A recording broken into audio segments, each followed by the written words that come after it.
Hello friends, આજે આપણે બનાવીશું ભરેલા કારેલાને પણ ભૂલાઈ દે એવું સરસ કારેલાનું શાક.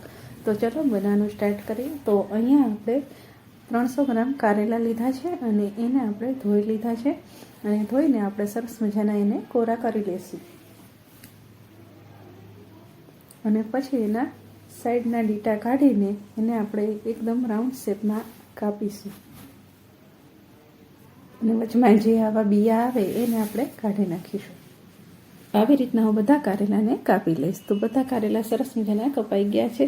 આવી રીતના રાઉન્ડ શેપના આપણે કાપ્યા છે. તો હવે ગેસ પર એક પેન મૂકીશું અને એમાં આપણે 1 ચમચો તેલ ઉમેરીને 1 ચમચી જીરું એડ કરીશું અને જીરું તતરી જાય એટલે તરત કારેલા આપણે એડ કરી દઈશું અને બધું આપણે સરસ તેલમાં મિક્સ કરી લઈશું.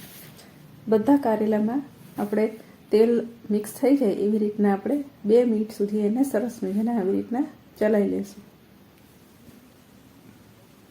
અને પછી આપણે એને ઢાંકીને 5 મિનિટ સુધી ધીમા તાપે ચડવા દઈશું અને 5 મિનિટ પછી આપણે તરત જ ચેક કરી લેવાનું અને સેજ ચલાવી લેશું.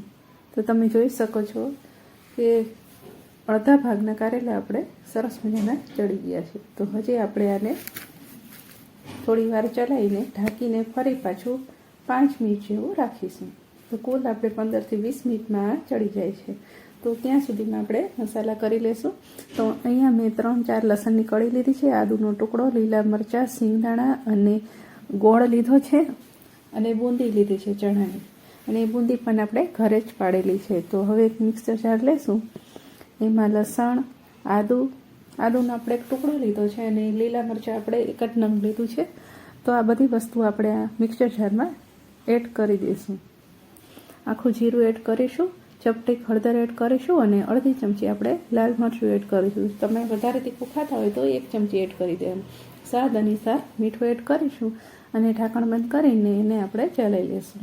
તો બધું સરસ મજાનું ક્રશ થઈ જાય એવી રીતના આપણે ચલાવીશું. તો તમે જોઈ શકો છો કે સરસ મજાનું બધું ક્રશ થઈ ગયું છે. તો હવે આપણે શાકને ચેક કરી લઈશું. તો શાકને આપણે કુલ 15 થી 20 મિનિટ જેવું થઈ ગયું છે. તમે જોઈ શકો છો કે ચેક કરી લઈશું કે શાક આપણું સરસ ચડી ગયું છે કે નહીં. જોઈ શકો છો કે અડતાની સાથે જે તૂટી ગયું. એટલે શાક મસાલો એડ કરી લઈશું અને સરસ મજાનું અંદર મિક્સ થઈ જાય એવી રીતના ચલાવી લઈશું. તો તમે જોઈ શકો છો કે સરસ મજાનું મિક્સ થઈ ગયું છે ને. જો તમને મારી આજની રેસીપી પસંદ આવી હોય તો વિડીયોને એક લાઇક કરજો. ચેનલને સબસ્ક્રાઈબ ના કરી હોય તો સબસ્ક્રાઈબ કરી લેજો અને બેલ આઇકનને જરૂર દબાવજો નવા વિડીયો જોવા માટે. તો ફરી મળશું નેક્સ્ટ વિડીયોમાં.